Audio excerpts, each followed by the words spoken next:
FPI tidak bisa dibubarkan.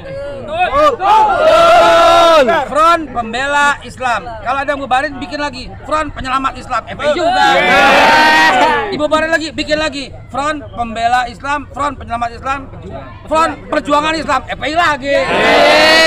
Dibubarin lagi, bikin lagi Front Penyokong Islam. FPI lagi. Pemerintah melarang aktivitas FPI dan akan menghentikan setiap kegiatan yang dilakukan FPI karena FPI tidak lagi mempunyai legal standing baik sebagai ormas maupun sebagai organisasi biasa.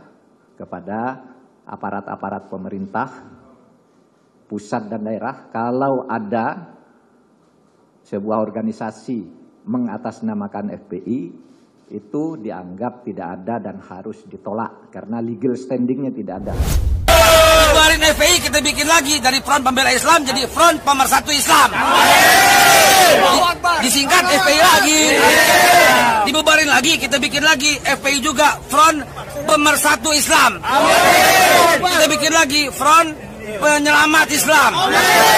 Kita bikin lagi Front Persaudaraan Islam. Kita bikin lagi Front, pokoknya sekali yang bubarin kita bikin lagi FPI yang baru. Bahwa ketika SKT itu tidak diperpanjang, maka dengan sendirinya secara de jure kan dia bubar. Kalau sebagai organisasi induk itu secara de jure dia sudah bubar, maka sudah barang tentu organisasi saya pun demikian. Bahwa nanti dia melakukan reinkarnasi dengan penyebutan segala macam istilah atau mungkin FPI akan dikasih kepanjangan lain dan lain sebagainya, itu ya tentunya akan kita lihat ketika dia akan mendaftarkan sesuai dengan undang-undang ormas, apakah dia memenuhi syarat atau tidak. Kalau dia tidak memenuhi syarat, tidak mungkin pemerintah akan mengeluarkan dia sebagai memberikan surat keterangan terdaftar. Itu yang pertama. Kalau toh dia dalam bentuk perkumpulan, sepanjang perkumpulan itu tidak membuat keonaran, tidak mengganggu keamanan dan ketertiban, dan tidak melanggar hukum, ya tidak menjadi soal. Tetapi kalau dia melakukan keonaran, mengganggu ketertiban, keamanan, atau melakukan pelanggaran hukum, sudah pasti akan dilarang.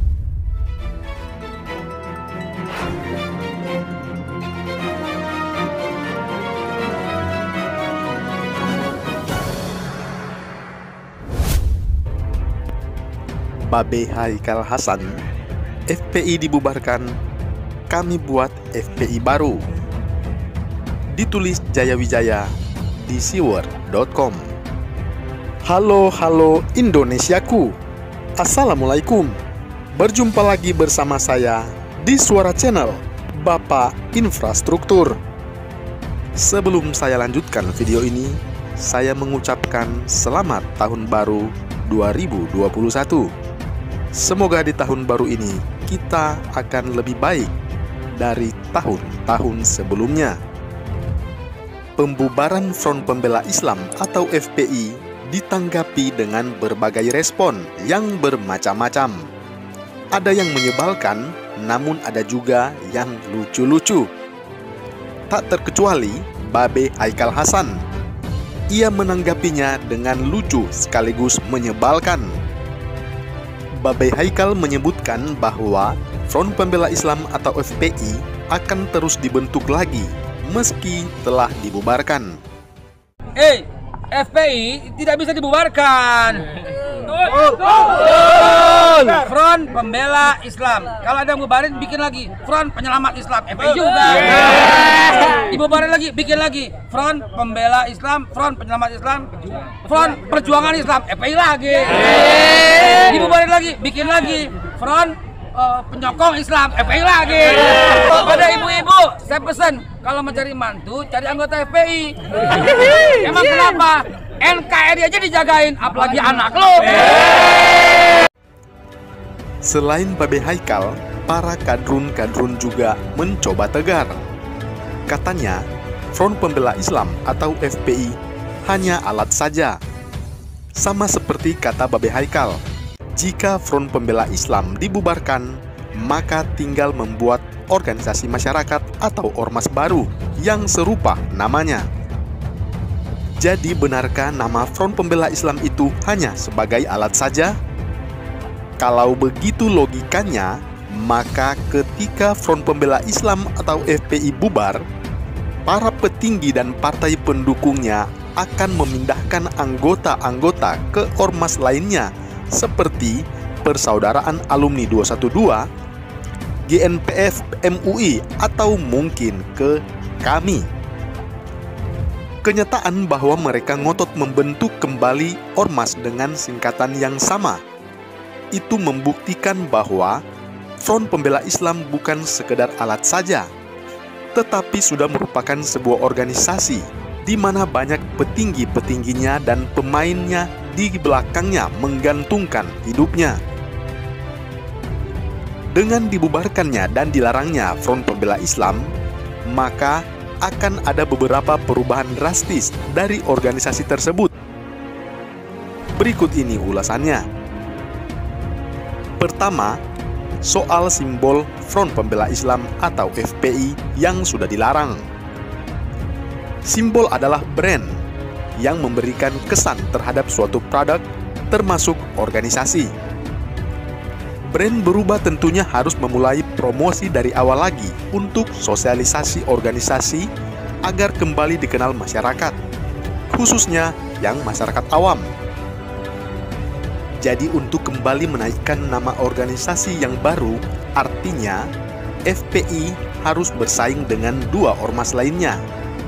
Mungkin logo pisang bisa membuat FPI namanya kembali naik.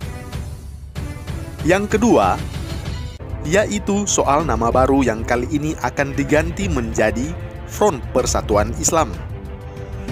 Kata persatuan tentu berbeda arti dengan pembela. Kata pembela tentu akan membuat kesan FPI di mata orang awam sebagai ormas yang membela Islam. Sedangkan kata persatuan tentunya hanya akan membuat FPI di mata masyarakat awam tidak lebih dari kumpulan arisan yang anggotanya umat Islam. Lalu bagaimana citranya bisa kembali naik? Singkatan yang sama juga malah akan membuat pemerintah mudah untuk mengawasi mereka dan tidak memberikan izin baru tentunya. Dampaknya kalau ada dana yang mengalir ke organisasi tersebut, pemerintah akan mudah memotong aliran dana tersebut dan menelusuri pemberi dana untuk diproses hukum karena sudah mengalirkan dana kepada organisasi terlarang.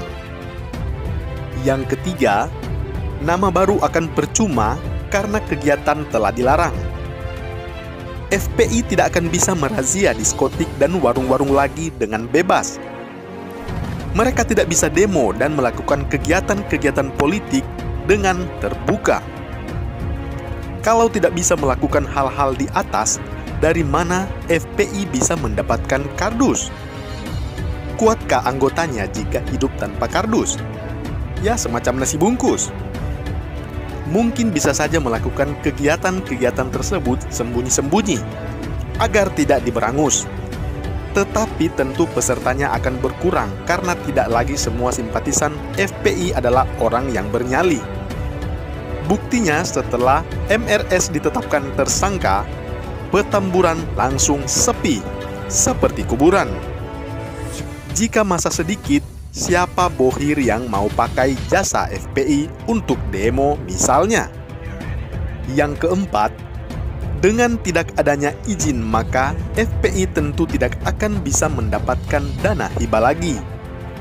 Dana hibah tidak dapat. Dana dari luar diawasi. Bohir tentu berpikir dua kali untuk menggunakan jasa mereka. Maka dari itu, FPI akan mati pelan-pelan. Tak peduli mau ganti nama, mau ganti puluhan nama hingga ratusan ribuan kali.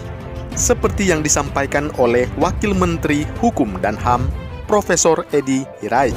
Bahwa ketika SKT itu tidak diperpanjang, maka dengan sendirinya secara de jure kan dia bubar.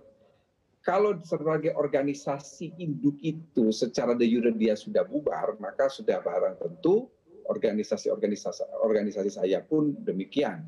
bahwa nanti dia melakukan reinkarnasi dengan penyebutan segala macam istilah atau mungkin FPI akan dikasih kepanjangan lain dan lain sebagainya, itu ya tentunya akan kita lihat ketika dia akan mendaftarkan sesuai dengan undang-undang Ormas, apakah dia memenuhi syarat atau tidak. Kalau dia tidak memenuhi syarat, tidak mungkin pemerintah akan mengeluarkan dia sebagai memberikan surat keterangan terdaftar. Itu yang pertama.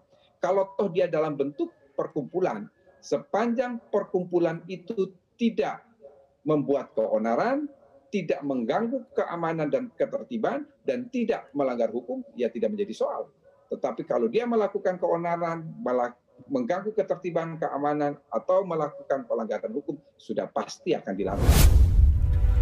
Jadi kita cukup ngakak saja kalau ada anggota dan petinggi-petinggi FPI yang sok tegar dengan dibubarkan dan dilarangnya kegiatan-kegiatan juga simbol-simbol FPI. Itu hanya upaya menghibur diri, dan tidak ada yang salah dengan menghibur diri, kan? Mereka bisa berjuang di media sosial atau medsos. Untuk hal ini, kita hanya cuma mau mengatakan saja, semoga sukses aja.